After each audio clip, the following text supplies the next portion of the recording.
आज इस बच्चे का दिल टूट जाता है। चलो जानते हैं कैसे। अभी मजा आएगा ना भिड़ो। तो आज जयपुर का हवा महल देखने के बाद हम निकल जाते हैं सीधे रेलवे स्टेशन, जहाँ पर मुझे दिख जाता है ये पन्नी बाबा, जिन्होंने अपने पूरे शरीर पे पन्नी लिपटी हुई थी। पहले ये मेरी उंगली कर रहा था, फिर मैंने इसकी उंगली करी तो ये रोने लग जाता है। इसका रोना खत्म नहीं हो रहा था और बाकी सब खाना खाने लग जाते हैं, तो फिर मैं भी नींद में उठ के खाना खाने लग जाता हूँ। साथ में मैंने थोड़े से दही बड़े भी चटका लिए, बिल्कुल जीरो टेस्ट। और फिर भाई जैसे ही मैंने बाहर देखा खिड़की से, क्या तो नजारा। क्योंकि ट्रेन में करने को कुछ नहीं था तो मैं बोर होने लग जाता हूँ और फिर मैं बच्चों को बुलाकर बारी बारी से उनके इंटरव्यू लेने लग जाता हूँ। तो देखो ये क्या जवाब देते हैं। तो उससे मैंने ये पूछ लिया, अच्छा बताओ टिकट कहाँ है? टिकट पापा के पास है। तुम्हारी टिकट कहाँ है? मेरी बिना टिकट क्या रहे हो? नहीं। चलो बताओ तुम्हारी टिकट कहाँ है? टिकट बताओ। थैंक यू बोलो, थैंक यू। तुम्हारी टिकट कहाँ है? मुझको नहीं खबर। मतलब तुमको डर नहीं लगता? नहीं।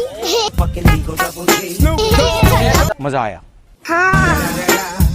बच्चों से मेरा मन भर गया था और फिर ये मुझे भैया मिले, क्योंकि मुझे राजस्थानी भाषा में कुछ कह रहे थे।